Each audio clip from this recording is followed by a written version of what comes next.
Alright, people, this is Pray Love, and today I'm going to talk a little bit about Xerjoff's Erba Pura. I did a video not really recently, but since I'm very infrequent with my videos, then for me it seems really recent. But I wanted to furthermore explore on the theme of Erba Pura. Without further ado, Xerjoff's Erba Pura. So this is a fragrance that I kind of I've heard a lot about. It's a hype beast on YouTube. Every reviewer possible I've reviewed Erba Pura.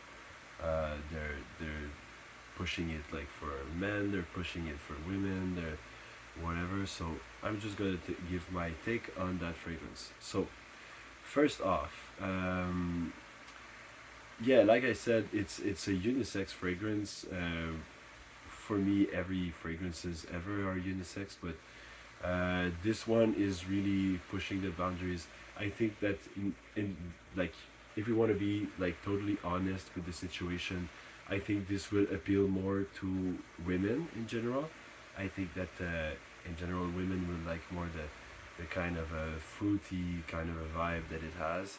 It's kind of soapy, it's kind of sweet, it's kind of fruity, and it's also a little bit floral. So there's a little bit of everything in that, and there's no like very like super definite, woodiness, oud, like ambery factor. It's not, and the sweetness is not like a vanillic or like caramel sweet. It's fruity, like top note heavy kind of a fragrance. Anyway, uh, I'm gonna start with how I feel about that fragrance. First off, I think it's pretty good. In general, I think it's a pretty good fragrance. My main concern is that I don't think it's worth the price point. I think it costs a lot. Like it costs a lot for what it is. It's like the way I could describe the fragrance very quickly. It's a it's a soapy clean fruity fragrance. Okay, so um it's soapy. Most of the time when you get a soapy fragrance, you think of like a 40-50 dollar range tops. Like not exceeding that amount. And then you're faced with that fragrance was a major hype piece, was like very very soapy and fruity. Okay, so it's kind of like if it was like a fruit soap, like a very luxury fruit soap. It's luxurious though. I do believe that the ingredients are high quality. It lasts a long time too. It's a very very nicely done scent overall. It doesn't smell like a fruit in particular. It just smells like overall fruitiness. Okay, and it's kind of bubbly soapy. So that's my take on the fragrance. It's kind of a soapy, fruity fragrance with a base of kind of an ambroxan or something like that. It was so kind of dark and sort of almost embry woodsy, but not that much. Like the ambroxan is used in a more soapy way. It emphasizes the soapiness of the fragrance and not really like the base. Okay, so it's a base note in that fragrance, but it kind of just plays a supporting role to the soapiness of the fragrance. It contributes to the soapiness of the fragrance, and it's not really like a dark like fragrance at all. Very easy to wear on the summer. And now I'm going to talk a little more about how it's perceived. Okay, because I've worn it quite sometimes, uh, and people really like that fragrance. That I must say, like most people like will give you compliments, and a lot of people will think it's very original. They'll be like, "What are you wearing? This is awesome." So it's a very original fragrance to the minds of the people. So it's for someone like me who smelled like different fragrances over time, I mean, it doesn't have that same wow factor. But for someone who's a complete layman, who's like only smelled like, I don't know, like Chloe fragrances and Marc Jacobs and some Dior and whatever. Well, then this is very very like crazy kind of a fragrance. You know, it's fruity and soapy, but it's well done and it's luxurious. Really smells like a luxurious, high quality fragrance. But um, like I said, I don't think it's worth the price. You know, so I think you would be better off looking for alternatives, like looking specifically for Erba Pura alternatives elsewhere, because I think that it's just not worth that kind of scent. Is just not worth it. You know, I don't want to smell like soap. You know, even if it's luxurious soap, I think it's a little screechy for what it is. You know, it's too soapy. Some fragrances can be soapy, but they smell like just super luxurious soap, super great soap, and I don't know. You know what I mean? It's just not the same.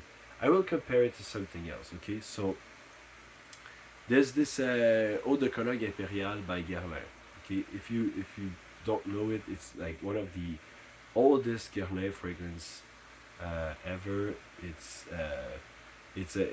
comes like in a clear bottle and whatever. It's around, I don't know, $80 retail and whatever.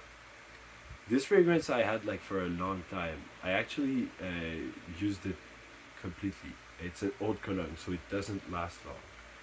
But it smells soapy and fruity, but it's not too soapy. It's not like screechy. And it's an haute cologne. Haute cologne fragrances are, by definition, supposed to be more screechy than any others. So I don't I don't understand why it's so like the soapy note is so hard on the nose. You know, it's very hard on the nose. Um, I just don't I don't get that part. I think it's a fantastic fragrance. It's just not worth it. Okay, I didn't really check on Urban Gold stuff like that. I should because I really like it. It's sad because I like the fragrance and I like the way it's done, and it gets compliments like frenzy. Like people really like that fragrance a lot. But you know, for that price range, I can't really tell people to go and buy that. You know, maybe try it if you're like a lot of people that I've seen and you're like, oh my god, this fragrance is completely amazing. Because that's the thing. A lot of people actually ask me like what I was wearing and whatever, and then I told them I have the sample of Xerjoff's Erba Pura, and they're like, oh yeah, how much is it? And we check on the line. I don't even remember the price, but they're like, holy crap, you know, it costs too much. You know, it's like it doesn't smell like a fragrance that is that good. You know, so I love Xerjoff and I love that fragrance. I love that fragrance. You know, it smells really awesome, but for the price point, it it just doesn't work. Okay, so I think that most people you should get like if you're a fragrance collector, get yourself a 10 ml. You'll never run out of it. Like be honest with yourself. Do you really want to have that other like another Xerjoff bottle in your collection? No, just get yourself the 10 ml and wear it from the 10 ml. If you collect fragrances, you'll never run out of it. If you do, then buy yourself a bigger bottle once you've run out of like the 10 ml. But I can guarantee you, most of the time, you'll just never run out because why would you wear one fragrance that much and the rest of your collection, what is it doing? Collecting dust? No. So, what I'm gonna tell you is get yourself a 10 ml if you're whatever. And if you don't have that much money and you're looking at Erba Pura, just take a step back, analyze the situation. Do you really need to buy that full bottle of this fragrance? If you don't have any like other fragrances, but you're like, I'm kind of on a tight budget, check the clones. You know, there's clones. There's tons and thousands of clones of Erba Pura. It's an easy fragrance to clone for some reason, and also look at the alternatives. Like I've told you, like the Haute Cologne Impériale by Guerlain. I know you're gonna be like reapplying the fragrance all day long, but for the price difference, it's day and night. You can look at other Haute Cologne fragrances. I think it's a really Haute Cologne type scent. Okay, so it appeals to people that like this airier, lighter, fruity kind of a vibe. But I think it also lacks a bit of the neroli. But anyway, so yeah, just try other like 4711. That's a bargain bin. You know, $5 fragrance for like a 200 ml. Just reapply all the time, and you're gonna be fine. You know, even if it lasts an hour or two. Anyway, that's my take on Erba Pura. Spread love and spray love. Bye bye.